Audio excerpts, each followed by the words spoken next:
अगली मीटिंग में आएंगे, भीड़ से कोई कहेगा, एक आदमी नहीं, अगर भीड़ से 200 लोगों ने कहा मोदी जी स्टेज पे जरा डांस कर दीजिए, हम वोट देंगे, डांस शुरू हो जाएगा, वो भरतनाट्यम करना शुरू कर देंगे स्टेज पे। नमस्कार, मैं प्रवीण गौतम। दोस्तों, वीडियो में इस बात का विश्लेषण करेंगे कि राहुल गांधी ने बिहार में पीएम मोदी को लेकर जो बयान दिया, उसके बाद मीडिया और बीजेपी नेता कैसे बौखला गए हैं। राहुल गांधी को लोकल गुंडा कहकर बुलाया जा रहा है और टीवी एंकर चुपचाप तमाशा देखते हैं। मतलब पीएम मोदी के मान सम्मान को लेकर टीवी एंकरों का खून एकदम से उबाल मारता है, मानो मोदी पॉजिटिव खून हो रखा है। इसके अलावा जब राहुल गांधी पर गंभीर आरोप लगाए जाते हैं, अजय आलोक राहुल गांधी पर बोलते हैं कि सनातन के खिलाफ है। एक तरफ अमित शाह से लेकर गिरिराज सिंह राहुल गांधी के शिष्टाचार पर सवाल उठाते हैं। अमित शाह कहते हैं कि राहुल गांधी में शिष्टाचार नहीं है। वहीं बीजेपी के प्रवक्ता टीवी स्टूडियो में राहुल गांधी पर कैसी भाषा का इस्तेमाल करते हैं, जानबूझकर राहुल गांधी का नाम बिगाड़ कर बोलते हैं, राहुल गैंडी कहकर बुलाते हैं और अमीश देवगन जैसे एंकर चुपचाप तमाशा देखते हैं।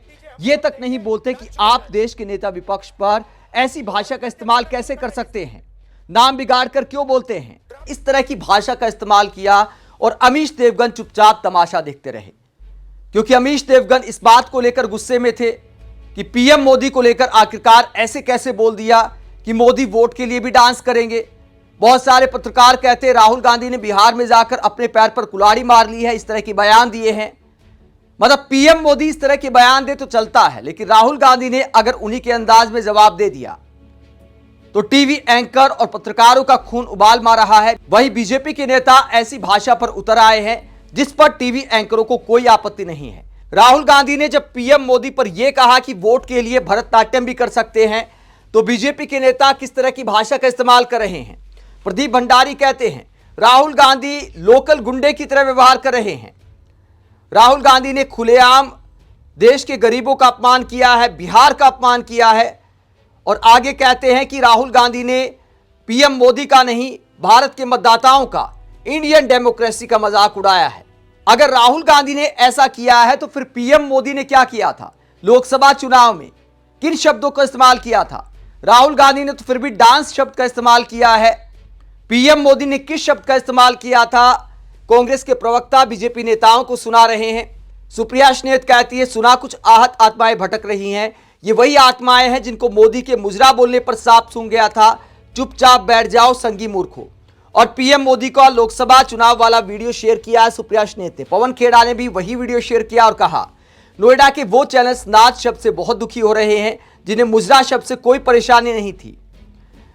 तो कांग्रेस के प्रवक्ता सवाल उठा रहे हैं कि मुजरा शब्द को लेकर खामोश रहने वाली मीडिया और बीजेपी के नेता डांस शब्द पर इतना आहत क्यों महसूस कर रहे हैं। कांग्रेस नेता पीएम मोदी का जो बयान सुना रहे हैं वो जरा सुनिए।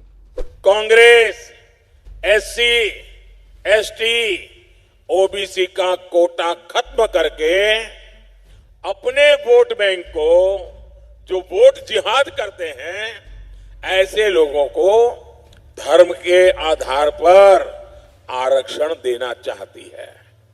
इंडिया अलायंस को अपने वोट बैंक की गुलामी करनी है तो करे,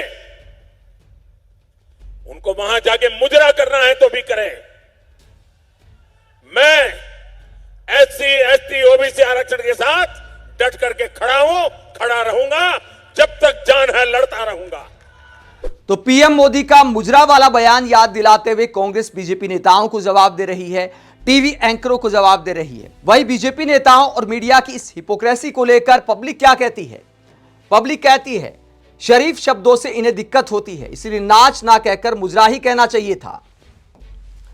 घुंघरू बांधकर सेठ के चैनल पर नाचने वाले नाच शब्द पर आपत्ति जता रहे हैं। मुजरा कहा होता तो अच्छा लगता।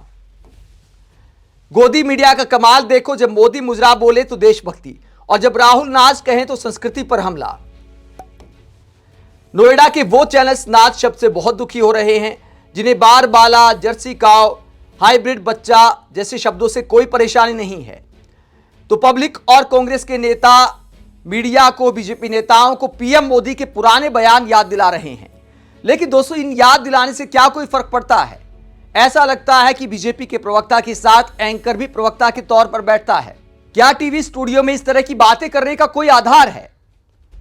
आप इस पूरे मसले को लेकर क्या सोचते हैं, कमेंट बॉक्स में अपनी राय जरूर दें। साथ ही चैनल को सब्सक्राइब भी करें। नमस्कार।